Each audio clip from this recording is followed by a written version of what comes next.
Bonjour à toutes et à tous, je suis Virginie Baumann et j'ai le plaisir de vous accueillir aujourd'hui sur Instant Cactus, le podcast qui donne la parole à des individus inspirants, au parcours remarquable. Leur point commun ? Ils ont su croire en eux afin de prendre leur envol et mettre en scène leurs passions, talents, convictions et potentiel.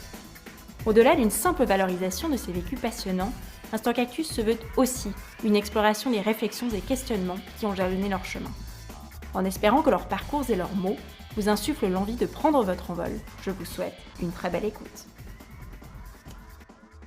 Pour ce nouvel épisode, j'ai le plaisir de m'entretenir avec Caroline Widmer, la directrice de Pulse Incubateur HES, la nouvelle structure d'accompagnement de projets innovants et à fort potentiel de la HES-SO Genève. Salut Caroline, bienvenue sur Instant Cactus. Salut Virginie, merci de m'accueillir. On va commencer avec ton parcours, mais je voulais te demander déjà s'il y a 15 ans, tu avais dit que tu deviendrais directrice d'un incubateur de start-up et donc une des actrices majeures de l'écosystème entrepreneurial et d'innovation de la région. Tu aurais dit quoi ? Plausible, pas plausible ? Alors, je sais pas si je suis devenue une actrice majeure de l'écosystème, comme tu le dis, mais je suis très contente de l'accueil, en effet, qui a été fait à Pulse, l'incubateur de la HES-SO à Genève.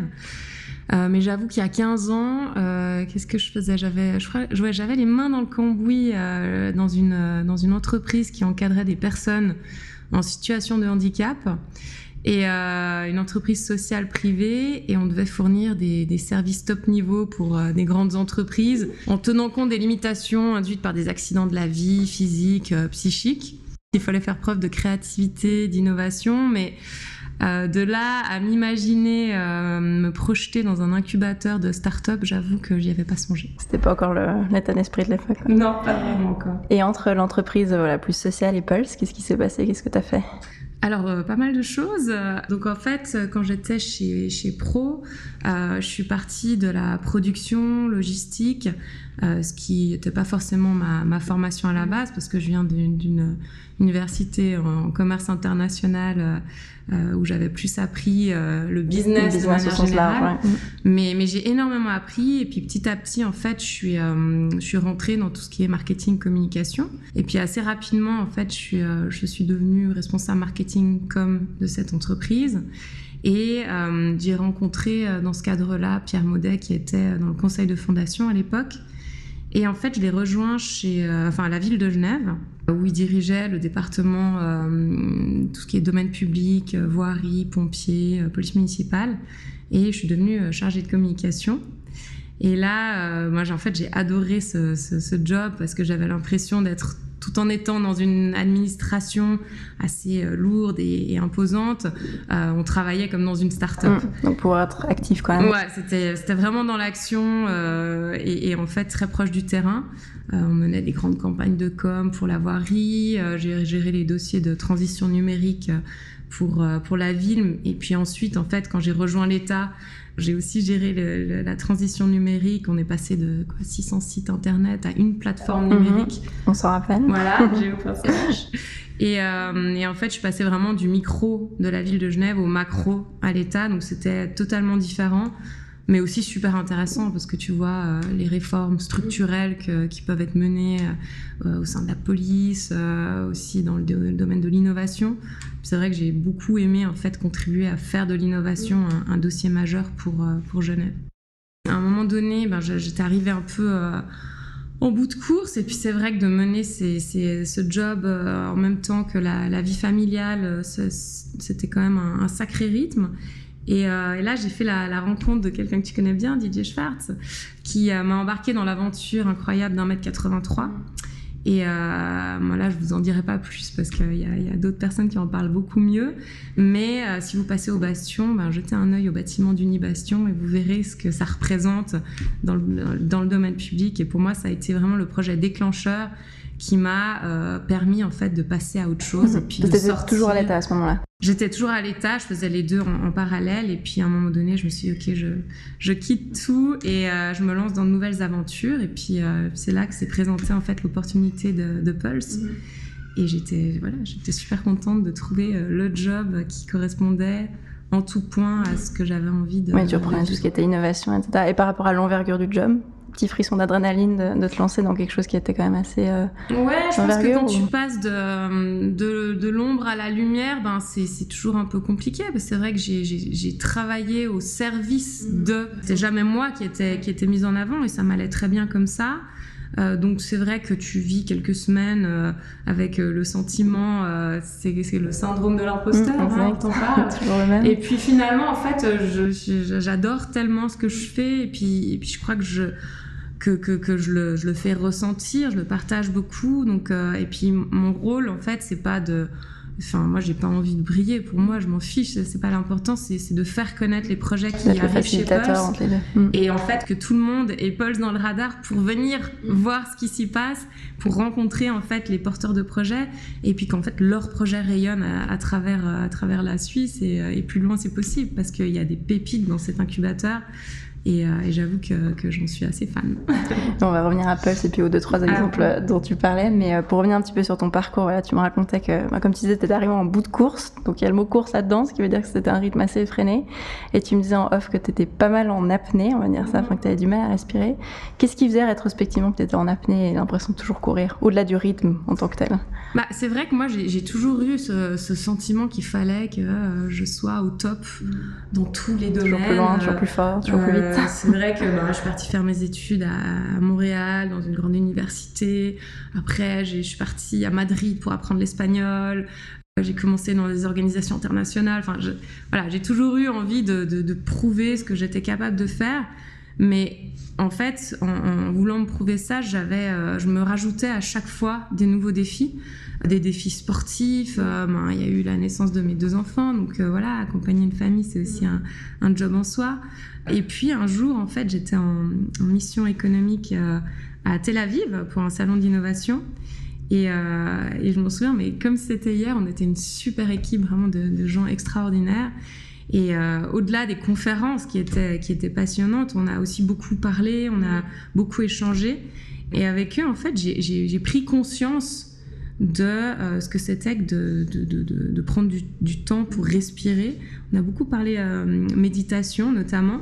Et je me vois encore sur notre terrasse, en fait, j'étais sur cette terrasse de notre Airbnb à contempler Tel Aviv et à commencer à respirer. Et en fait, j'ai découvert à travers ces personnes qui nous accompagnaient la méditation. Alors ça fait très cliché, mais en fait c'est d'une puissance juste incroyable, et en fait ça te permet de prendre du temps, de te réancrer, de découvrir en fait qui tu es vraiment. Et ça fait beaucoup moins mal que de préparer une patrouille des glaciers.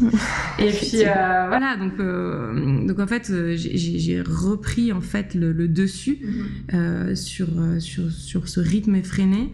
J'ai pris du temps pour moi, et puis ça m'a permis en fait de me réapproprier tout ce que je donnais sans compter, pour m'épanouir en fait aujourd'hui dans un job que j'adore, et de me réapproprier certaines valeurs que j'avais peut-être laissées un peu de côté. Ouais, reconnecter effectivement. Ouais. Tout ce qui est ma famille, j'étais beaucoup par Mons et par Vosges, j'étais tout le temps dans des événements. Aujourd'hui, voilà, tu sais, le fameux FOMO, le Fear of Missing Out, je l'ai plus en fait. Je suis très contente d'aller dans des événements, de rencontrer des gens, mais je les cours plus, et j'ai plus très envie de passer mon temps dehors. J'ai aussi besoin d'être à la maison et puis d'être en famille. Ouais. Voilà. Ouais, effectivement, de reconnecter, aussi savoir ce qui te fait plaisir et d'être dans un état un peu de flow, parce que ça te parle en fait. Il y a ça aussi. Ouais. Donc la créativité aussi, c'est quelque chose en fait que je faisais beaucoup avant l'arrivée des enfants. Les peintures que je faisais, les dessins, c'est vraiment quelque chose qui est important pour moi, que j'avais beaucoup laissé de côté. Aujourd'hui, j'ai envie de reprendre. De reprioriser peut-être un petit peu. Ce qui va sûrement nourrir aussi la suite de tes projets, d'une certaine façon, parce que dès qu'on a du temps pour soi... Ouais. Pour revenir un petit peu à Pulse, est-ce que tu peux justement nous expliquer ce que c'est, en quoi consiste l'incubateur, et voilà, à qui ça s'adresse, enfin un petit peu, je te laisse pitcher. Pulse Incubateur HES, c'est une pépinière de projets innovants, portés par des diplômés, des étudiants, des profs ou encore du personnel administratif, qui ont tous en commun d'être issus de l'une des 6 hautes écoles de Genève. Alors on accueille une quinzaine de projets par volet. Le programme se prolonge au maximum sur 18 mois. Tu as une phase qu'on appelle l'impulsion, par laquelle maintenant tout le monde passe.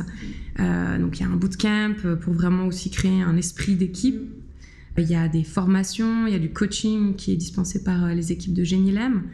Et puis après cette phase d'impulsion, en fait, c'est vraiment l'occasion de tester ton idée, de voir s'il y a un marché qui correspond en fait à ce que tu proposes. En termes de désirabilité, s'il y a quelque chose. Ouais. Et surtout si tu as cette âme d'entrepreneur, parce que tu auras beau suivre en fait tous les cours, les formations du monde, c'est quelque chose que tu as en toi ou que tu n'as pas. Donc tu peux avoir de très bonnes idées, mais en fait arriver au bout des 6 mois en disant mais non, c'est pas pour moi j'ai envie d'un job carré avec des horaires, j'ai pas envie de bosser comme une folle, à devoir aller chercher des équipes et tout, c'est fatigant, mais c'est absolument passionnant.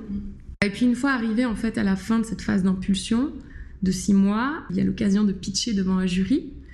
Et ce jury qui est composé de personnes entrepreneurs, aussi des incubateurs, etc., vont évaluer ta capacité à passer dans la phase de propulsion. Donc ça, c'est maximum 12 mois. D'accord. En 2 semestres, parce qu'on veut vraiment pouvoir valider des objectifs qu'on fixe ensemble au début du semestre.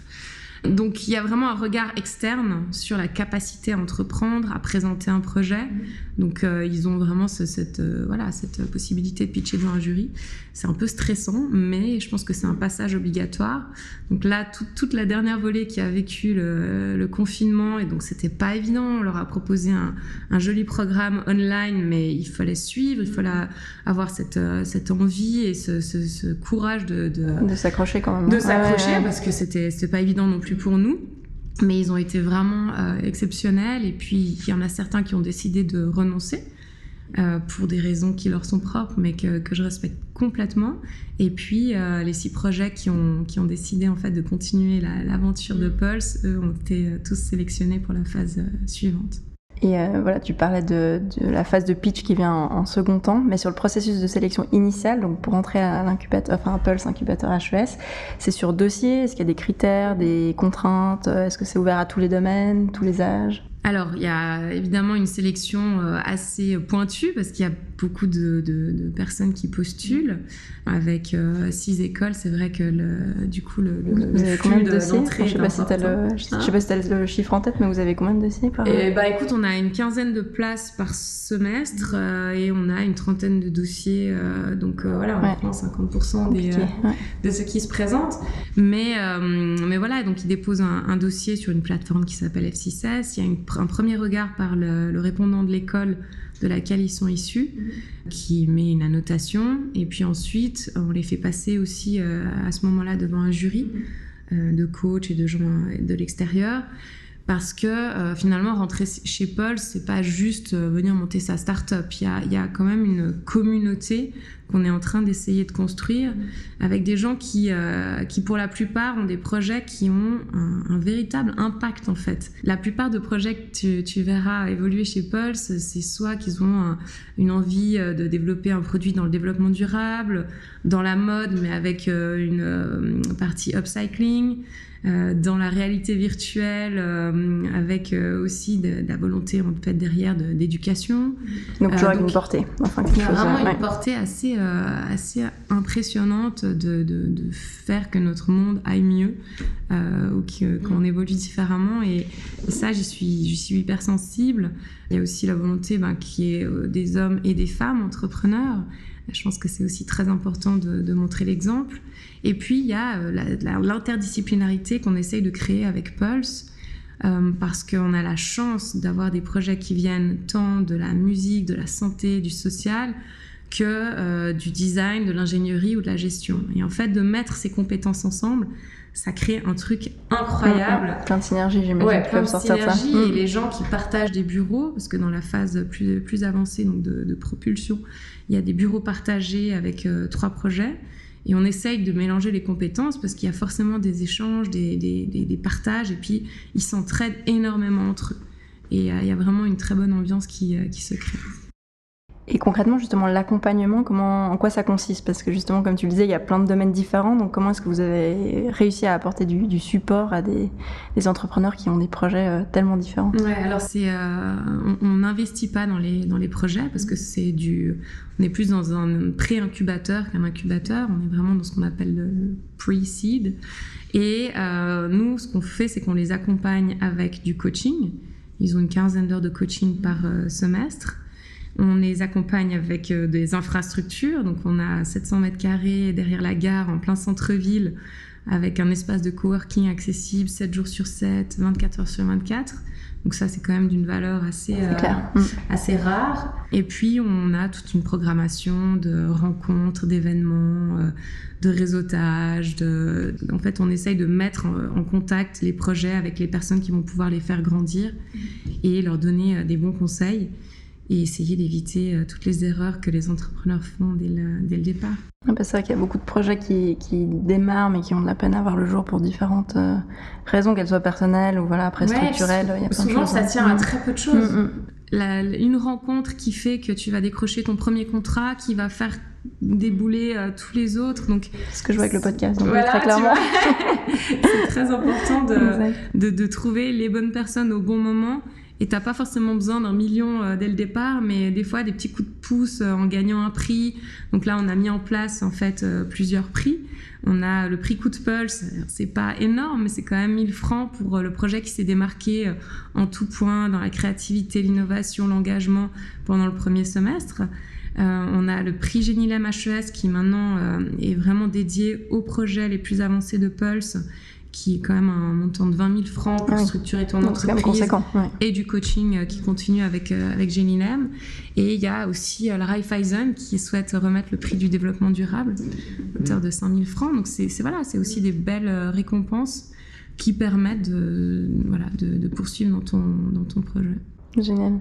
Et par rapport aux entrepreneurs que vous accueillez, je pense que tu observes pas mal de profils différents, de personnalités différentes. Qu'est-ce qu'il y a comme qualités, d'après toi, qui font qu'un entrepreneur va peut-être réussir? Il n'y a pas de formule magique, mais non, y a pas de dans les qualités, magique. On va dire, ou les traits de personnalité indispensables. Je crois que s'il y a peut-être deux choses, même trois, que je constate de manière générale, c'est clairement d'avoir du courage, parce que c'est un parcours qui est quand même très compliqué et qui peut être assez ingrat. De l'audace, parce qu'avec de l'audace, tu te poses pas la question, tu vas voir les gens, tu vas leur pitcher ton idée, tu te demandes pas s'ils vont aimer ou pas, tu vas les convaincre. Et puis c'est là aussi que tu vois si quelqu'un est convaincu de son idée ou est un peu et puis on tâtonne au début, puis c'est pas grave, au final ça fait finir par payer. Je pense que l'audace c'est important. Et puis surtout, je pense qu'il faut être prêt à changer de cap à tout moment. Ce fameux terme pivoter, il y en a juste au bout de 2 mois chez Pulse, ils avaient déjà pivoté, et puis là ils s'épanouissent parce qu'ils ont trouvé le créneau dans lequel ils ont envie d'avancer, et je pense qu'il faut vraiment venir avec une idée mais être prêt à en changer grâce au regard en fait de professionnels qui vont t'aider à atteindre ton marché en fait. Oui, il faut tester l'idée effectivement, et puis voir si en fait ton marché initial était peut-être pas du tout le bon. Du coup, tu vas effectivement être agile et puis te repositionner. Dans les idées que vous accueillez, que vous hébergez, est-ce que tu dirais que toutes sont des innovations ou pas forcément? Et qu'est-ce qu'une vraie innovation d'après toi? Disons que nous, on a pour mission d'instiller l'esprit entrepreneurial dans les HES. Donc oui, on est très friand de projets innovants, notamment dans la tech ou dans la manière dans les différents modèles d'affaires. Mais on ne va pas parler forcément d'innovation disruptive pour chaque projet. Tu peux avoir une innovation qui va améliorer un process, un produit, et qui va rendre soit la vie plus facile, soit un meilleur rendement.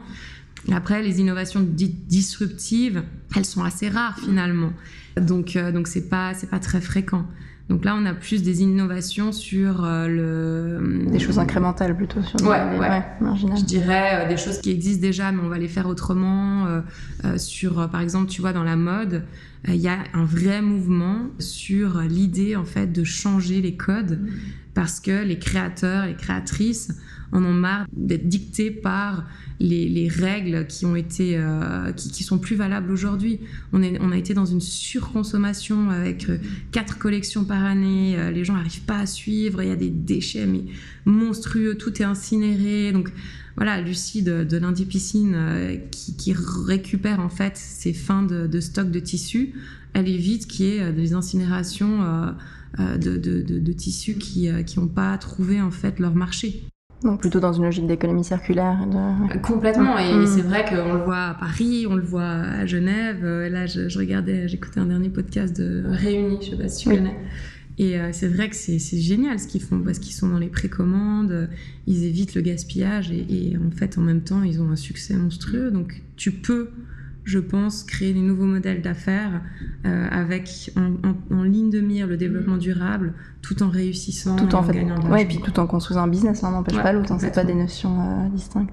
Et tu évoquais Lundi Piscine, donc un des projets portés par Pulse Incubator HES. Est-ce qu'il y en a d'autres que tu aimerais partager ici, vu que tu parlais de pépites bien avant? sûr, mais j'aimerais partager sur plein. tous. C'est terrible parce qu'en accueillant 15 par volet, t'imagines, on est déjà à 45 projets au total en un an. Donc voilà, c'est vachement dur de ne pas parler de tous les projets. Si tu veux, on a le temps. Non, mais j'ai en tête aussi Shizuka Saito qui est en train de lancer un nouveau produit. Elle est designeuse et elle travaille énormément sur les matières et le recyclage des matières. Et là, elle va lancer en précommande son vase qui est absolument... Je suis tombée amoureuse, j'adore. Il y a aussi Petit Favorite, qui est une marque de vêtements pour enfants, où là aussi, elle essaye d'utiliser des tissus qui sont du coton bio, organique, de faire des précommandes. On a des archis d'intérieur qui travaillent aussi sur le recyclage des matières, sur la luminosité. Donc, elles essayent vraiment de faire avec l'existant des nouvelles façons en fait de concevoir des espaces. Et puis on a également Upgreen Recycling qui sont certainement parmi les plus populaires de Pulse, parce qu'on a beaucoup parlé d'eux avec leur super crowdfunding qu'ils ont monté avec SIG Impact.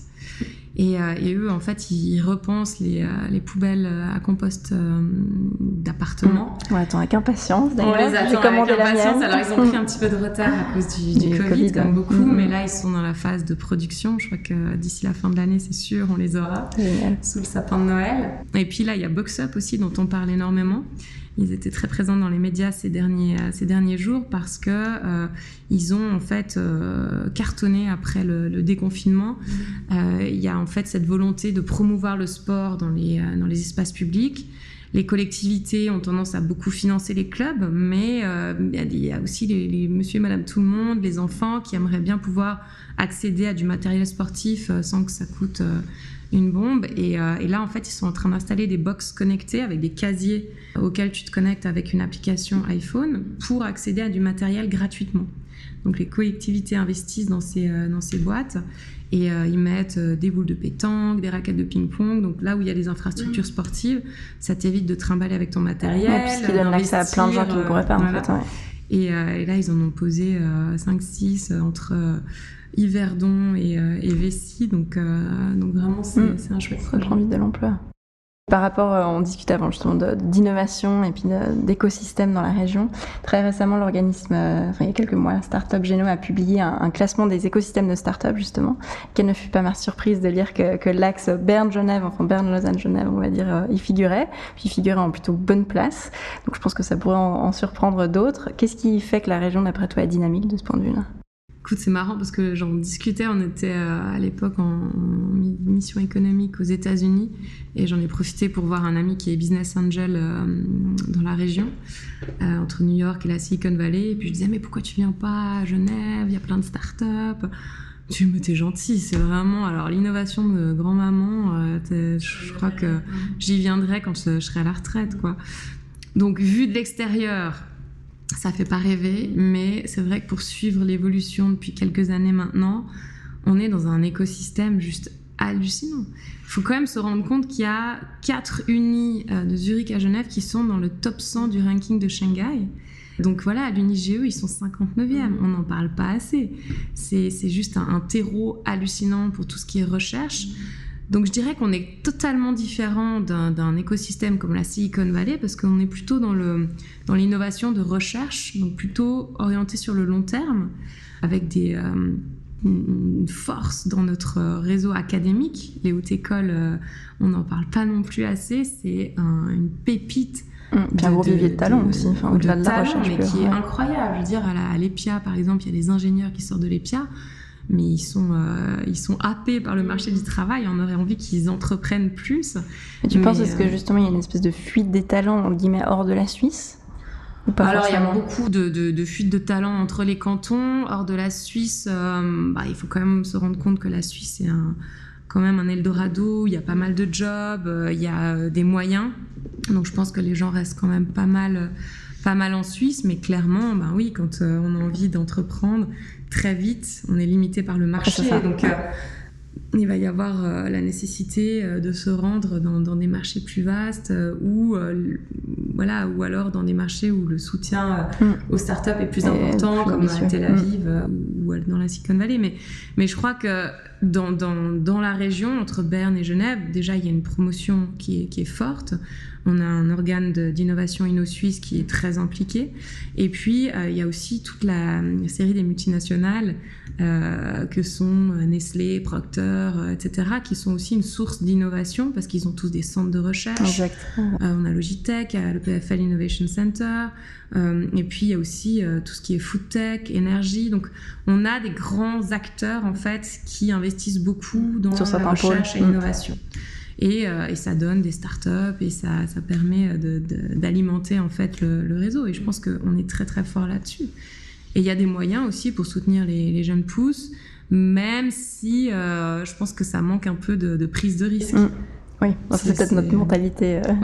Mais c'est pour ça que je parle d'innovation sur le long terme, mais c'est vrai que là-dessus, on est très fort. Oui, effectivement, c'est peut-être des choses qui créent moins le buzz toutes les 2 semaines parce que c'est plus des projets de long terme qui ont moins de visibilité aussi. Oui, prends l'exemple du campus biotech. Il y a des choses exceptionnelles qui s'y passent, mais quand on voit que Identique ont dû aller chercher des investisseurs coréens pour développer leur boîte, on peut quand même se poser la question si on n'arrivait pas à trouver l'argent pour les financer directement en Suisse.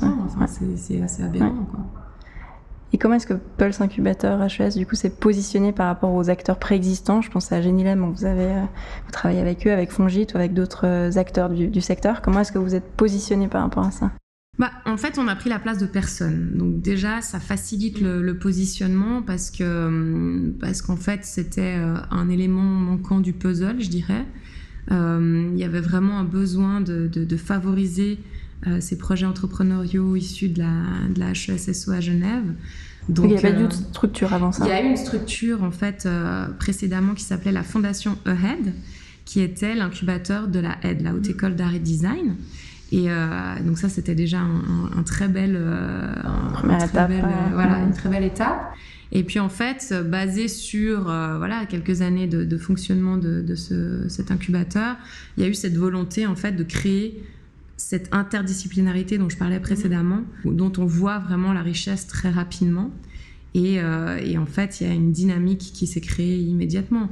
Après, avec les autres incubateurs, donc moi je les connaissais à travers mon ancien job, et j'entretenais déjà de très bonnes relations avec eux. Donc j'étais très contente de les retrouver en fait dans cette posture.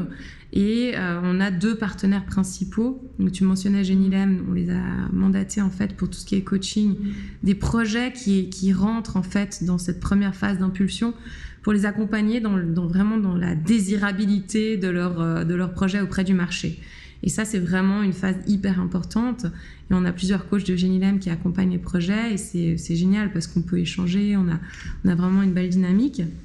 Et puis on travaille aussi beaucoup avec la Fongit, qui est quand même le premier incubateur de Suisse, le plus ancien, et donc avec une expérience très actif. Ils sont hyper actifs et ils nous accompagnent en fait dans leur contrat de prestation de l'État. Ils ont cette partie où ils sont tenus d'accompagner des incubateurs académiques. Donc évidemment que je me suis saisie de cette opportunité pour créer des liens, et ils nous aident énormément dans la structuration justement des différentes étapes du coaching, dans les présentations qu'on fait au Pulsé, et puis dans le réseau qui nous amène, et j'en suis très très reconnaissante. Donc non, je suis vraiment très très ravie de pouvoir bosser avec ces acteurs majeurs de l'innovation, mais pas que. Je pense que c'est très important en fait aussi d'entretenir des relations avec d'autres incubateurs. Je pense à Softweb, avec qui on travaille pas mal. Je pense à la Fondetech, qui est là pour le financement des startups. Et je pense aussi à d'autres acteurs qui sont hors des frontières genevoises. J'ai posé la question, effectivement. Une fervente défenseuse de faire sauter les frontières entre les cantons. Notre petite Röstigraben locale. Ouais, je me dis que sur 100 km, si on n'arrive pas à bosser ensemble, c'est un peu dommage. Donc j'ai de très très bons contacts avec Anne Eden de YouCreate, l'incubateur de l'UNIL. J'ai rencontré récemment l'Anne de l'EPFL Innovation Park.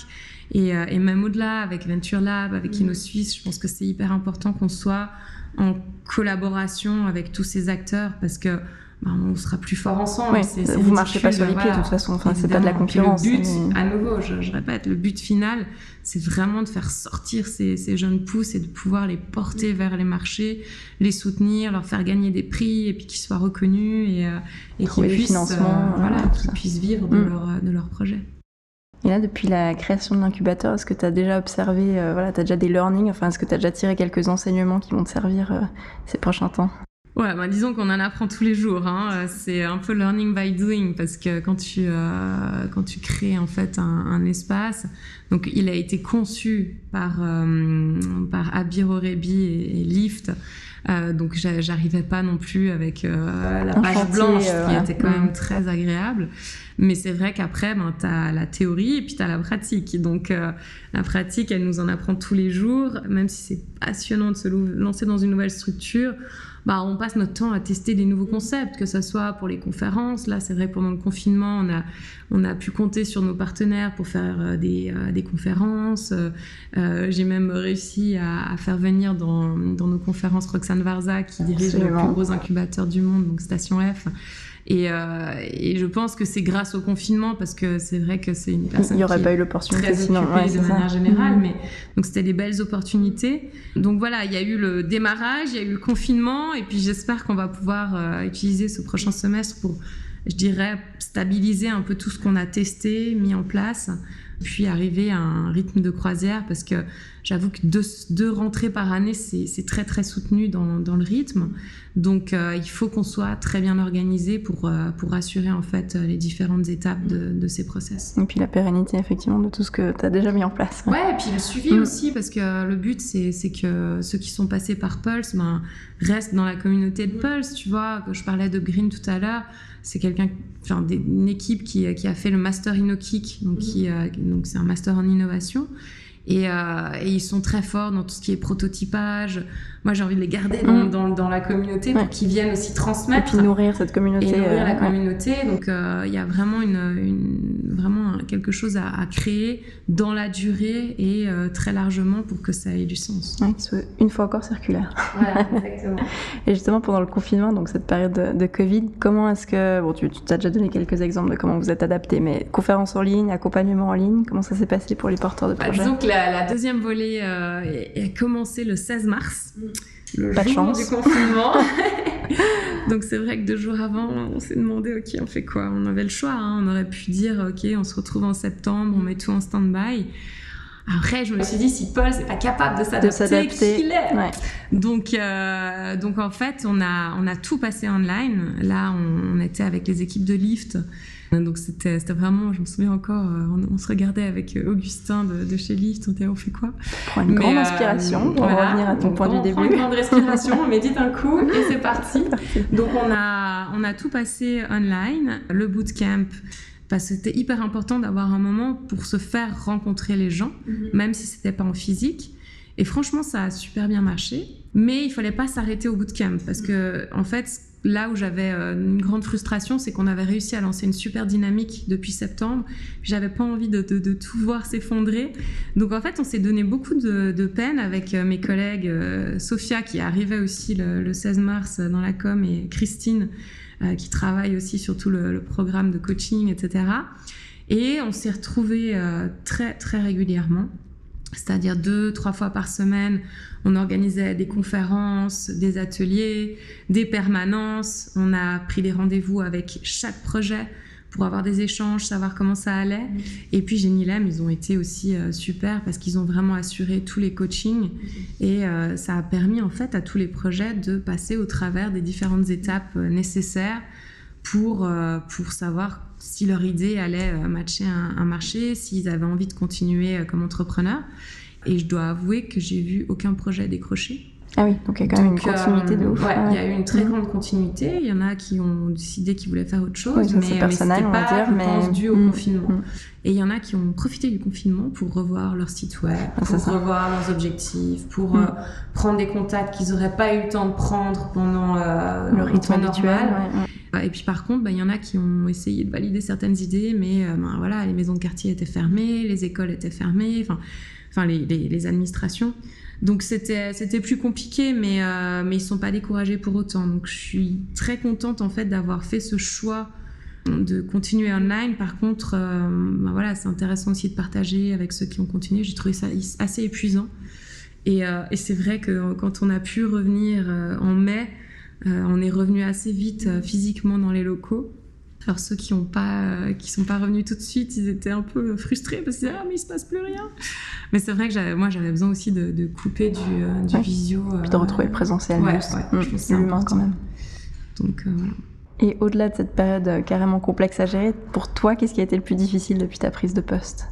Je dirais que c'est de trouver les bons outils de gestion parce qu'on est dans un environnement hyper agile. Donc, on doit avoir des outils qui nous permettent cette agilité, tout en étant rattaché néanmoins à une grosse structure qui est la HESSO. Donc je suis encore en mode d'agilité, de trouver la bonne manière, le juste dosage entre corporate et agilité, de trouver la bonne façon de faire rentrer ces projets dans le pipe pour les suivre et s'assurer de la continuité, de trouver les bons outils de communication. Enfin, le problème aujourd'hui, c'est qu'il y a tellement d'outils, que c'est compliqué de trouver ceux qui vont correspondre exactement à tes besoins. C'est ça. Mais c'est passionnant en même temps de faire cette recherche et de définir au mieux tes besoins pour trouver les bons outils ensuite. C'est vrai qu'il y a souvent beaucoup d'écosystèmes préexistants, mais il manque toujours un petit quelque chose dans le lot, donc c'est compliqué. Et vu qu'on arrive à la fin de l'épisode, est-ce que tu as des projets que tu voudrais partager, personnels, professionnels ou autres ? Alors pour le volet professionnel, je dirais, comme on en parlait tout à l'heure, l'idée de stabiliser me plaît assez, bien que mon caractère hyperactif ça s'arrête jamais. Donc c'est vrai qu'hier encore on discutait justement avec une collègue du canton de Vaud et on adorerait pouvoir proposer une plateforme en fait aux startups sur laquelle il y aurait la possibilité de faire appel à des ressources. Monétisé ou pas, tu vois, tu as envie de développer une app, donc tu vas trouver les bons développeurs, tu as besoin d'un UX designer, tu sais où taper pour aller chercher les compétences, tu as besoin de com, donc voilà, ça c'est vraiment, je pense, un projet qui pourrait être génial et hyper utile pour les startups. Donc on verra si ça voit le jour. Et puis après, volet personnel, c'est vrai que j'ai profité du confinement pour découvrir un domaine qui me plaît beaucoup, c'est tout ce qui est illustration graphique. Donc j'aimerais bien développer des compétences dans ce domaine. Donc je vais voir comment, à quel moment et avec qui. Mais c'est vrai que l'idée de pouvoir sketchnoter des conférences, des réunions, etc. me plaît pas mal. Affaire à suivre. On se retrouve dans quelques mois. Et pour conclure, est-ce qu'il y a un conseil que tu aurais voulu te donner ou que tu aurais voulu entendre il y a, 15 ans en arrière, quand tu as débuté ? Alors, quel conseil j'aurais pu me donner ? Écoute, c'est finalement quelque chose que j'ai pas mal suivi. Donc, personne m'a donné ce conseil, mais si j'avais un conseil à me donner, ça serait d'être vraiment attentive aux rencontres en fait, qui surgissent sur ton chemin. Je pense que c'est quelque chose de très important dans ma vie, en tout cas professionnelle. Et chaque personne a quelque chose à t'apprendre, que ça soit le CEO d'une boîte ou une patrouilleuse scolaire. Moi, j'ai ce souvenir de mon père qui était diplomate en fait à l'OMC. Et quand j'allais le voir, quand j'étais petite, on gambadait dans les couloirs. Et à chaque fois, je le voyais faire des blagues aux chauffeurs, avoir des super relations avec le coursier, et puis en même temps croiser le DG de l'OMC et puis parler de la prochaine réunion. Et en fait, ça m'a vachement marquée. Et je me suis dit que voilà, il faut traiter en fait tout le monde à la même échelle parce que chacun peut t'amener quelque chose de différent à un moment de ta vie où tu en as besoin. Donc voilà, je pense que c'était un conseil que j'ai chopé comme ça, sans qu'on me le donne, mais que je donnerais volontiers à une jeune qui commence à se lancer dans sa vie professionnelle. Super, merci beaucoup. Merci à toi. On arrive ainsi à la fin de cet épisode. J'espère qu'il vous a plu. Merci beaucoup Caroline pour ta participation. Vous pouvez découvrir Pulse Incubateur HES sur le site pulse-hesge.ch et en suivre les développements sur Facebook et Instagram. Un grand merci à toutes et à tous pour votre écoute et je vous donne rendez-vous pour le prochain épisode.